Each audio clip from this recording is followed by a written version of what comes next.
So, if you run a short term rental business like me, you may have experienced some of the things I'm going to be talking about in this video.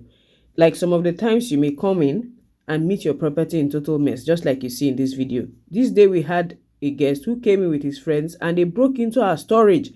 And what you see on the mattress here are things they brought out from our storage. They brought out our luggage box, scattered our documents, scattered stuff in the property.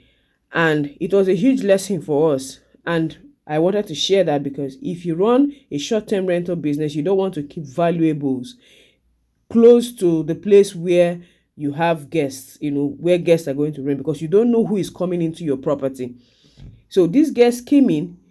How they got into our storage, we don't know. Till today, we cannot explain. The door was locked even after they left, but all you saw on the mattress were things they brought out because all of that was packed in the storage. Another occasion was when we had another guest who went into our garage, and I don't know what he was looking for, like why he had to go there, we cannot tell. And then after everything, he left with the garage keys. Yeah, so that's one of the experience. And then sometimes you may have guests who will never want to leave, like they just stay and then they don't want to go. It's a good and bad experience. I'm sure most of you must have experienced it. So, well, I just wanted to share this and also, give a little bit of advice to anybody who is intending to start this business or who is already into the business. Yeah. So one of the experiences we had is, like I already said, not having your valuables in the property that you are listing because you don't know what the kind of guest you're going to get.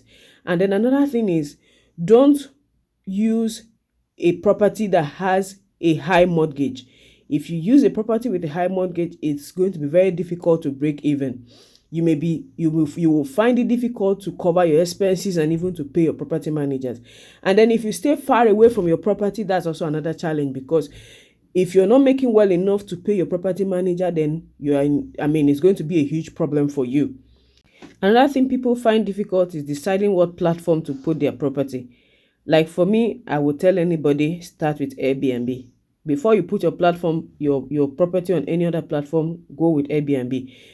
For me, the guests I've been getting from there have been quite okay, and then their customer service have just been one of the best for me compared to my experience with other platforms. Seriously, I don't even want to share that. I'd love to know your experience. If you are in this business and you've had some good and bad experiences, please leave it in the comments. Someone can learn from it, and even myself, I can learn from it because I need a lot of ideas too.